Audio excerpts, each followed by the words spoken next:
before we do that, we have, with the patient's request, we have by for the day, House Bill 1555, Delegate Ware, and House Bill 1564 and 1566, Delegate Weaver. So there's no opposition. We can do by for the day. With that, we have Delegate Sullivan, House Bill 1634, sir. Welcome. Thank you, Mr. Chairman, members of the subcommittee. This is House Bill 1634. Members of the subcommittee, this bill, which I'd like to think of as more of a housekeeping bill than anything else, is made necessary because a couple months ago the IRS revised something called Publication 1075, and it has to do with the security requirements that state agencies have to meet in order to receive what's called FTI, which is Federal Tax Information. As you might expect, we have a variety of individuals working for us here in the Commonwealth at the Department of Taxation, the Virginia Employment Commission, and the Department of Social Services, who have a need to see federal tax information in the course of doing their jobs. And what this bill does is it would bring the Commonwealth's code into conformance with what the feds require with respect to security clearances for those individuals. And this would make sure our statute matches what the feds require about fingerprinting for certain individuals who will have access to this information, to make sure, of course, that they don't hit in any databases they shouldn't.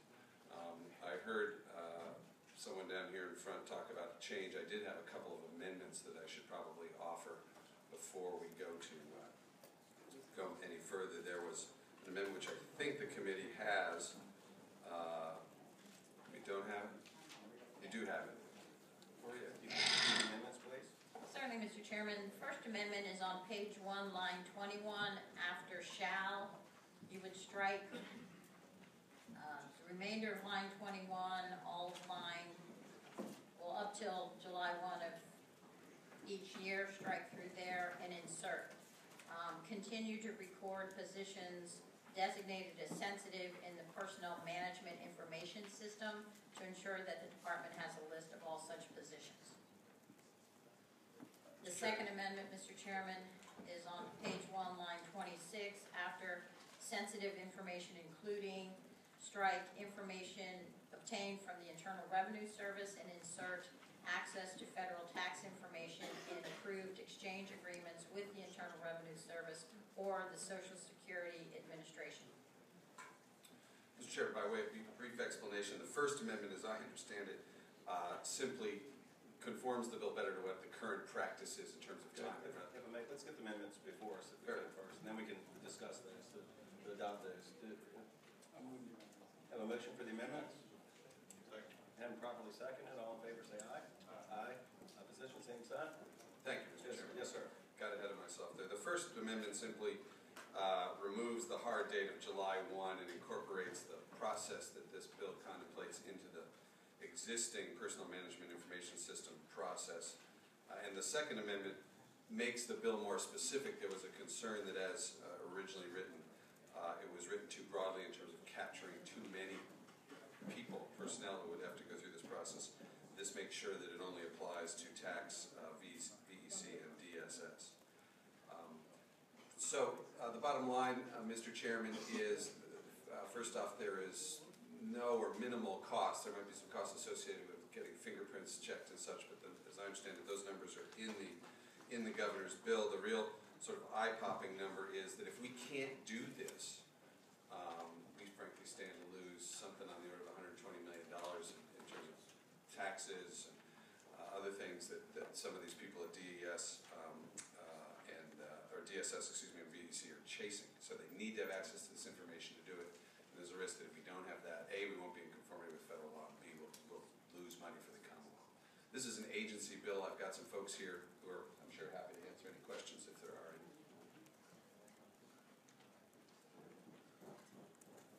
Thank you, sir. Do we have any questions from the committee at this time?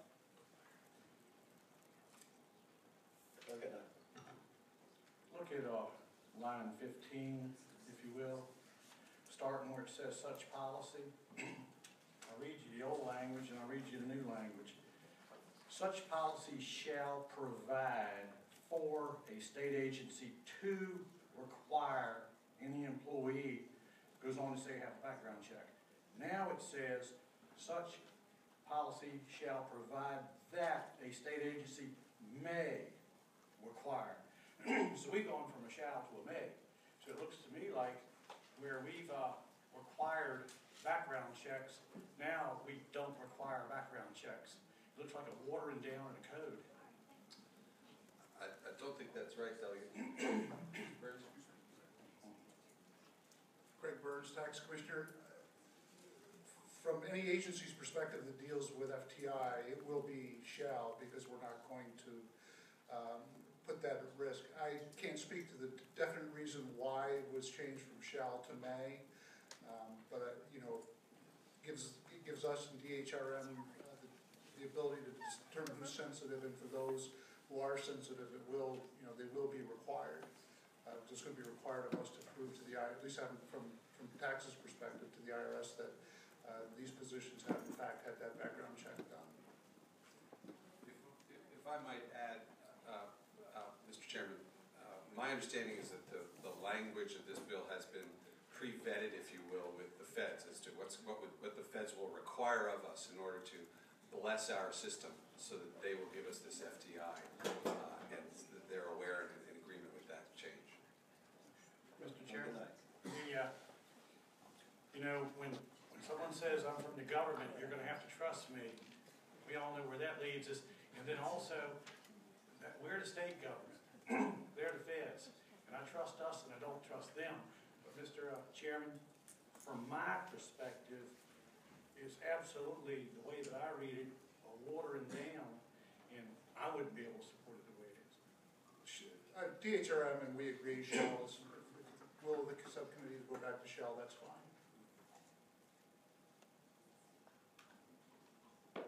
I'm happy to make that amendment, Mr. Chairman. Make that amendment? I move to make the change to add the language of shall. Well, So on line 15, you're saying to strike may and change that to shall? it's really just delete the word may, I think, is the Delete simpler way may. to do it. Because there's a word shall in there already. So that would be on line 15. Okay, yeah, that would be done. She's got such policy. Yeah.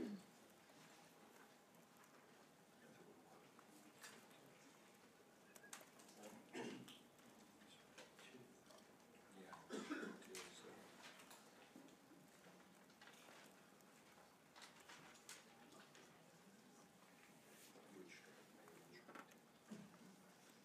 Would that be correct, Maria? You would Yeah, I think, strike may and unstrike two? no, I think leave two stricken. Let me just read out loud. Such policy shall provide that a state agency require any employee contractor in a position that has been designated sensitive. So I think that- Just strike may. So the two is still is still stricken. Correct. The two is stricken, so we just strike may. So we would need to have that before us. So I restate that on line 15, I move to strike the word may. We have an amendment proposed. Do we have a second?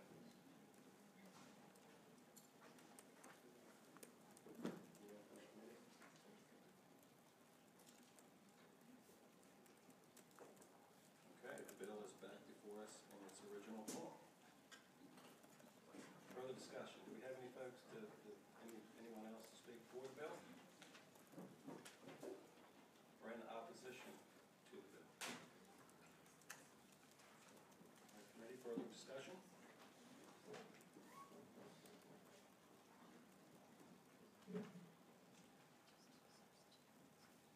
Hearing none. Any recommendation from the committee? I move to report the bill. We have a motion to report. Do we have a second? Hearing none, the bill is back before us.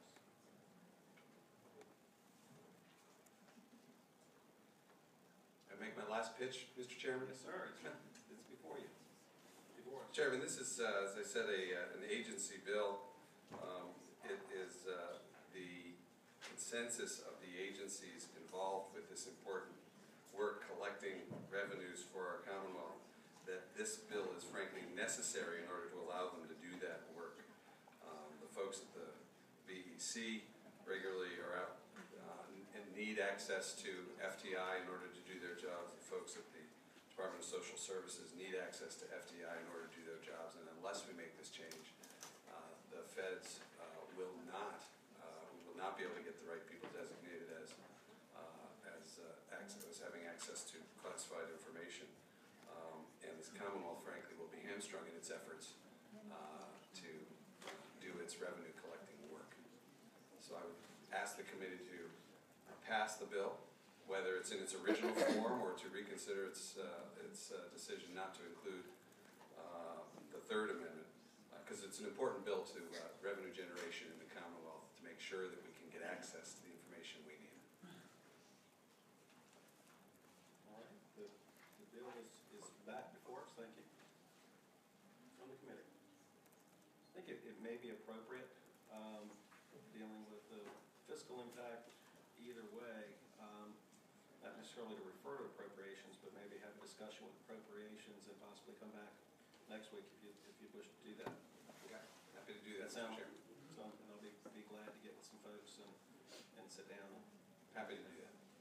All right? Thank you, Mr. Chairman. Yes, sir. Thank you, members of the committee.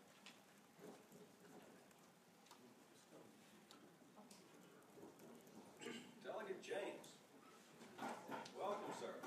Good afternoon. Good afternoon. House Bill 1591. Yes, sir. Thank you, Chair, and thank you to the subcommittee. This bill resembles the bill we passed last year, creating the 2016 Virginia Business Ready Sites Program.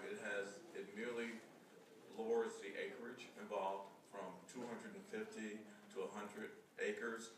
The Virginia Economic Development Partnership estimates that this will allow better geographical and increase the activity level.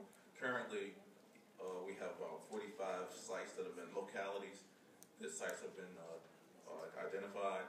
We estimate that by lowering it to 100, you're going to double the number of localities that can apply for this fund. And importantly, the 100-acre sites cover more than 90% of the projects that are already requested. So we would like to make this change. I do have staff members from the Virginia Economic Development Partnership as well as some other people to testify about it. But this is a job creation bill, and we think it will increase the prosperity within the Commonwealth. Thank you, sir. Okay. But thank you. You've already answered my questions and Thank you. addressing the bill. And actually, members of the committee, have a motion to approve and second. All in favor, say aye. Aye. Opposed, same sign. That was one of the easiest ones we've ever heard. Thank you, Mr. Chairman. Yes, sir. Thank you. Thank the committee. All right. We have Delegate Fowler, House Bill 1628, 1629. Is it by bird hunt or fishing? Not today, Mr. Chairman. I think that's reserved for the Got that wrong, Agriculture Committee, but we're working on some stuff. So we hope to make these two bills as fast as that one. But let me see, the first bill is House Bill 1628. Both of these bills are requested by the Department of Criminal Justice Services. And House Bill 1628, Mr. Chairman, basically makes two changes. The first one repeals the current requirement for a compliance agent. The current code section had minimum of so many years and all these kinds of things. A lot of these licensees are small businesses. They may, in some cases, only be one person. And so sometimes, meeting that requirement was a hardship. And so the DCGS just said, what, we really don't need to do that. The second provision is involves insurance coverage. The code requires people that are licensed in the private security services to have, currently either a liability insurance coverage or a surety bond. The department, after some research, they determined that they want to do away with the surety bond and just require everyone to carry a liability insurance or policy with a minimum requirements as set by DCJS and do away with the surety bond. Now, I was told that currently, I think they only had maybe one person so licensed that even still did the surety bond. So, Mr. Chairman, I do have a Mr. Leon Baker here from DCJS to answer some questions if the committee desires. Thank you. Thank you. I know. Questions from the committee? Do you want Yeah. Welcome. Welcome, how you doing? Good. How are you today? Doing well, thank you. Yes, sir. Did you have a question, or did you want to speak to the No, I question, or was just just ask there questions? to answer questions. yes. Delegate Knight. Yes, sir. I've got some questions. It says down here, a compliance agent within the company. And I understand what Delegate Fowler says about they don't need to have a compliance agent. But then they also talk to 3 years of experience within state, federal, local law enforcement. And then it says, or 5 years with the private security business. So what they're doing is they're taking away compliance agent, but with doing that, they're taking away experience from someone within that field. So I'm a little bit confused on, are we taking the experience? No one in the firm has to have any experience to be a private security officer now? No, that's not what it's doing. The compliance agent is the individual who has the responsibility of making sure that the business stays in compliance with applicable code of Virginia requirements as well as administrative code. What this bill would do is actually do away with the experience requirement as far as the amount of years that someone has to have in order to be a compliance agent. I've been working with the department for almost 25 years now, and I have had to review a number of applications that we have for compliance agents. In a number of situations, especially with people who are looking to be sole proprietorships, they come in and they may have been running another business for many, many years, but that particular years that they were working wasn't experience that was related to either law enforcement or private security services. And what they end up having to do is go out and find someone else who has that minimum experience requirements, bring them in, and have to put them on the payroll just so that they can be the compliance agent. Whereas without that requirement, they wouldn't have that added expense. They would be able to be their own compliance agent.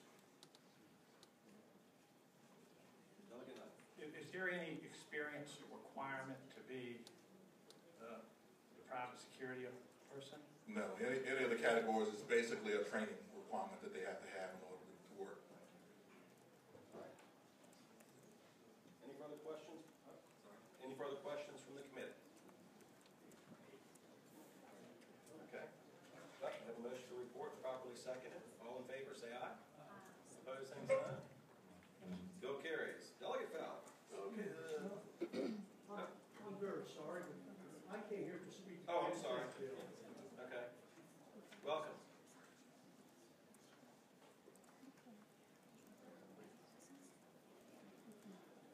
Very sorry to interrupt you, sir.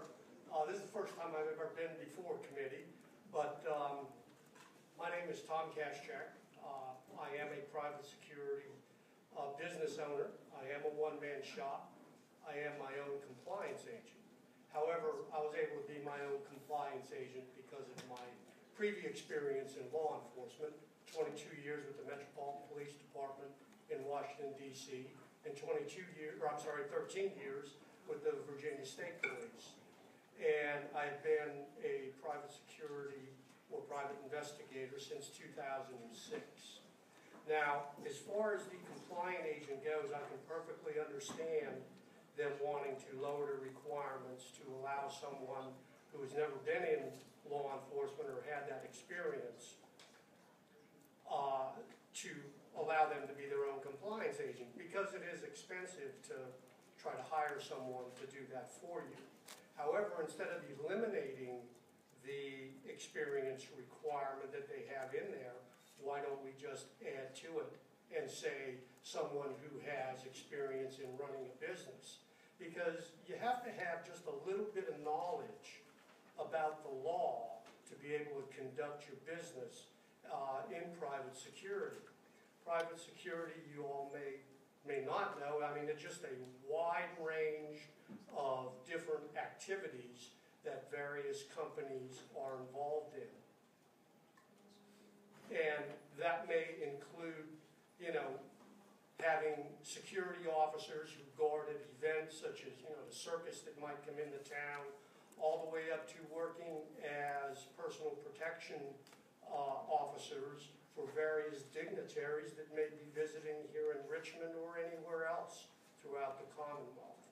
So that's my comment on compliance agent. I have no problem with them trying to eliminate or lower the requirements to give other people the opportunity, but I think that people do need some level of experience, and I think the law should state that. Now, to get to my second point, what I'm really against, and I know you gentlemen probably have a lot better things to do than to listen to me, however, the requirement to eliminate the bond to me, makes absolutely no sense. It has been that way since 1998. There has not been any kind of instances that would have caused DCJS to eliminate the bond issue. And what the little synopsis of the bill doesn't say is they want to raise the insurance requirement from $100,000 to $1 million. And the only reason they want to raise it to $1 million that I can determine is that a lot of businesses, private security businesses, carry $1 million worth of insurance. But they're a lot larger companies. I'm just a one-man shop. $1 million insurance policy would triple my costs, operating costs in the state of Virginia. Now, as a private investigator, I conduct investigations for the federal government as a contractor. I also conduct investigations for private citizens in reference to various types of criminal activity or personnel issues at different companies. I mean, I cover a whole range of things.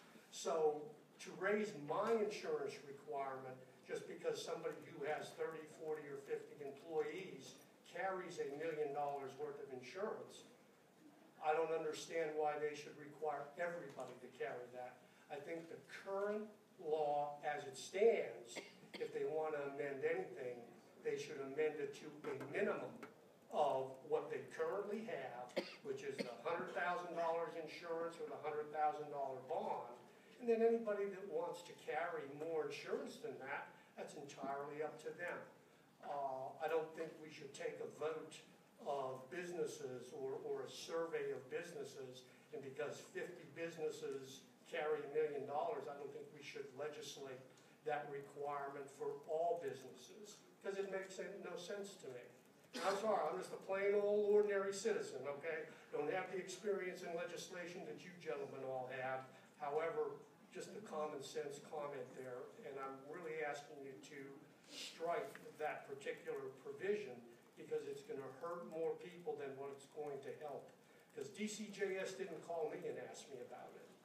And if I just may, for 1 second, I just want to demonstrate why I'm saying this doesn't make any sense.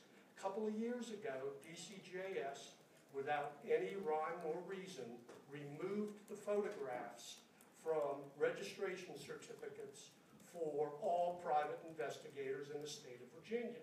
It makes absolutely no sense either.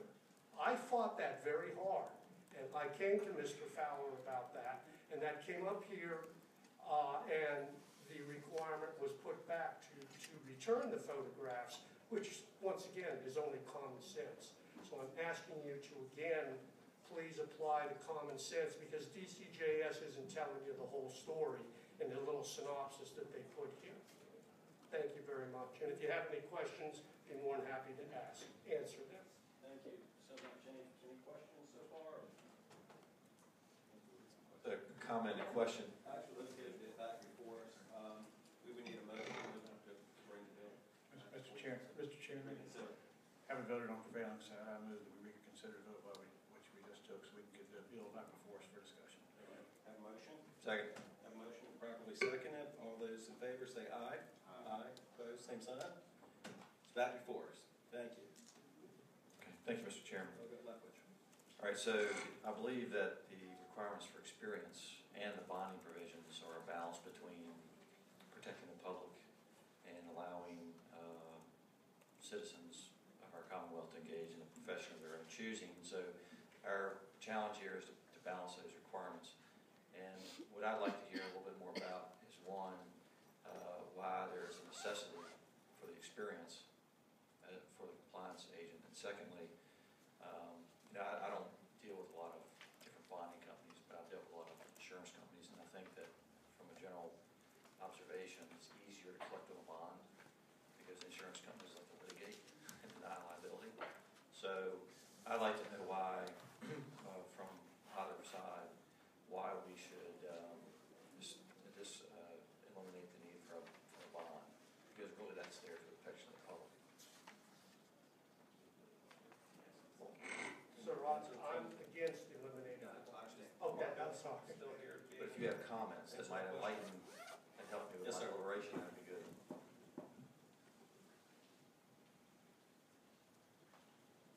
You actually hit on the point as the main reason why we were looking at eliminating the bond, and that is that from what the insurance individuals have told us is that the bond doesn't provide the protection to the general public that the liability insurance does. Our agency actually conducted a very extensive survey and research regarding the insurance. We actually took 400 of the 1,800 plus companies that we had to see what type of insurance they were carrying, what the amounts were, and so forth. And some of the findings of what we had was that 93 to 97% of the people already had insurance, general liability insurance, and that insurance was in the $1 million or more. That actual amount that's now is $300,000 for general liability insurance, and I know that's not what this bill is about, is at a limit that hasn't changed in a very, very, very long period of time. And the market basically has determined that $300,000 of general liability insurance wouldn't cover it, and that's why we moved to $1 million. The bond change was $25,000, and it was moved to $100,000, I believe, back in 2002 or 2003.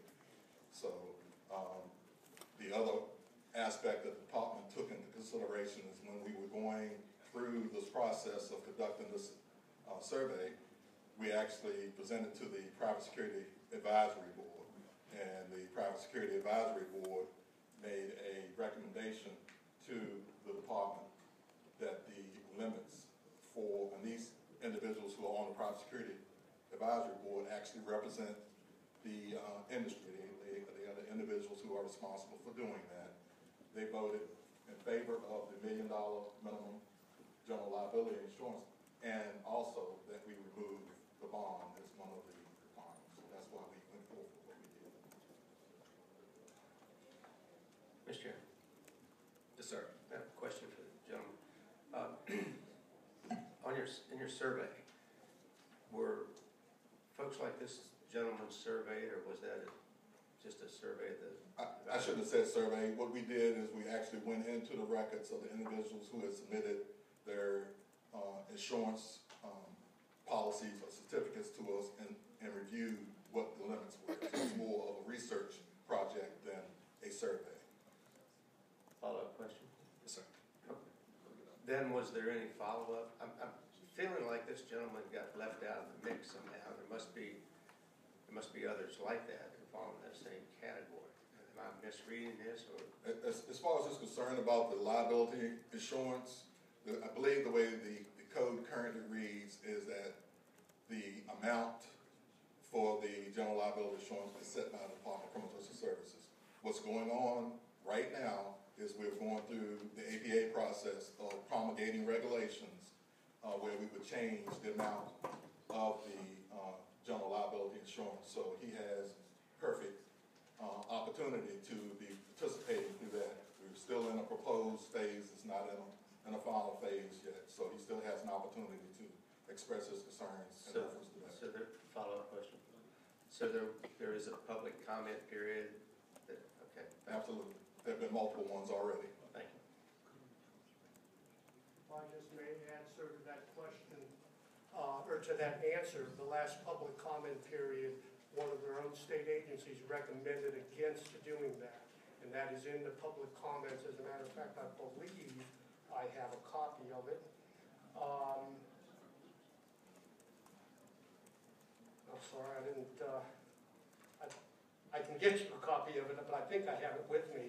But because DCJS actually responded to that comment and disagreed with the agency that said that it should not be changed.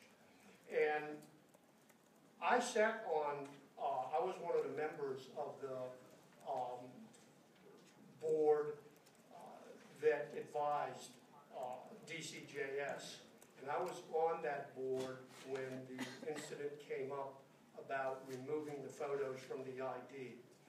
I disagreed with that board. I disagreed with DCJS, and our only choice was to go to Mr. Fowler.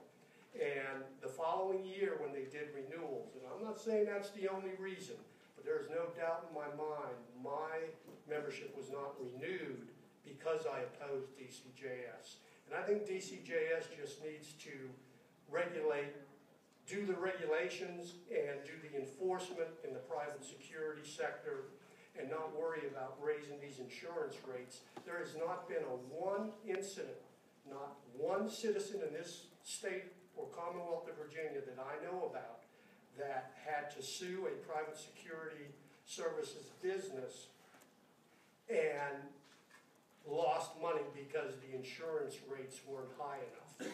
I don't know what their reasoning is. All their paperwork says they did a survey. It may have been a study. It may have been a survey. I don't know. But all I know is for about the last 3.5 years, DCJS has done everything to hamper the private security industry as opposed to regulating it and helping it. And I don't know why. And I think the removal of the photograph for no other reason than the director didn't want to be in charge of collecting photographs.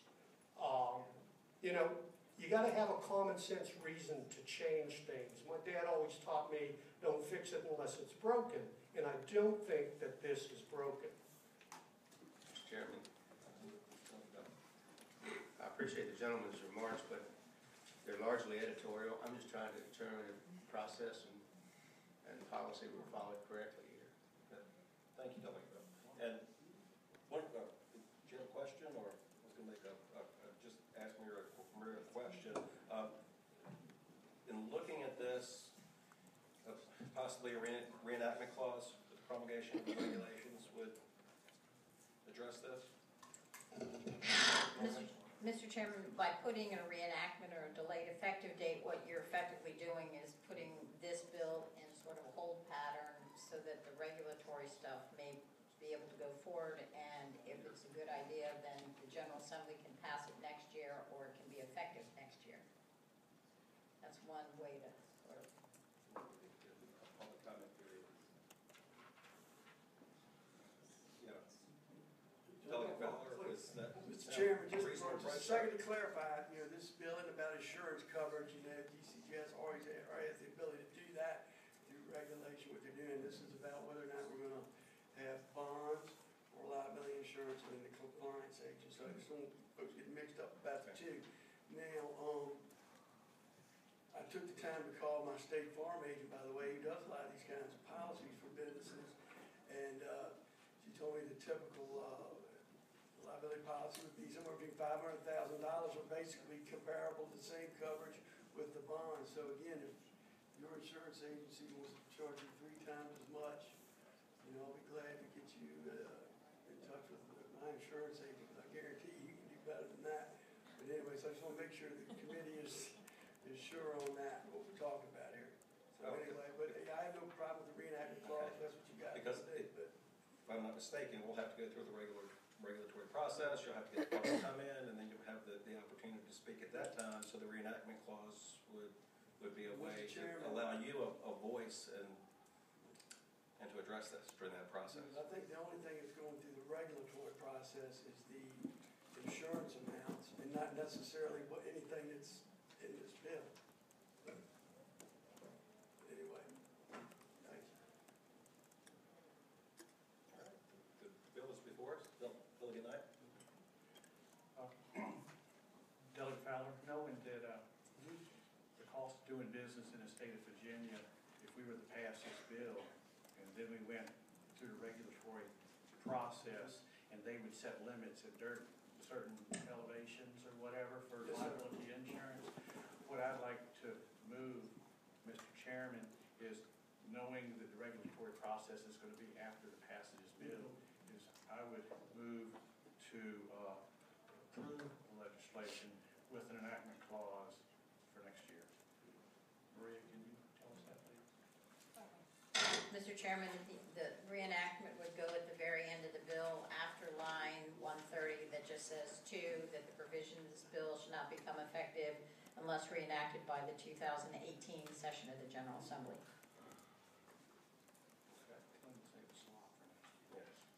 Yeah, maybe want to save a slot. So we have a motion before us? We have a motion and properly seconded. All in favor say aye. Aye. Opposed, same sign. All right, thank you, Mr. Chairman. Next bill, House Bill 6. Actually, that was for the amendment, so we need to actually pass the bill at this point. So the bill is before us as amended. We have a motion to approve the bill as amended and properly seconded. All in favor say aye. Aye. Opposed, same sign. All right.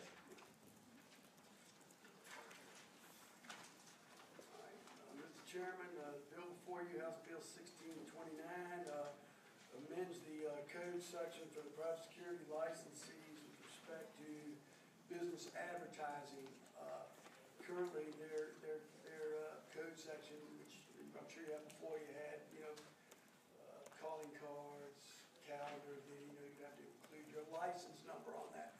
But the code section did not include, the newfangled technology we have now, such as, social media, the internet, Facebook, etc. So what this bill would do would just include all of those mediums into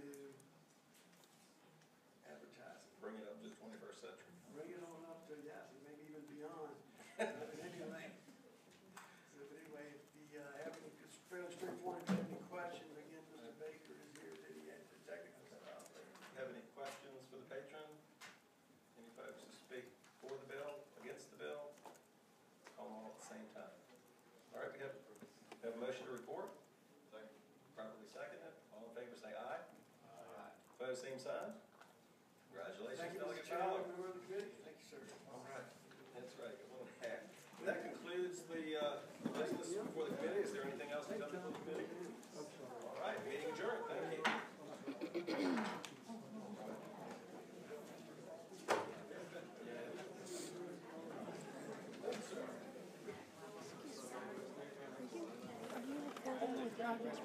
That's right. Okay. Thanks. I'm Megan Ryan. I'm with the Coalition for Open Government. I'm Alex Merrill. Nice to meet you. Nice to meet you. Yes.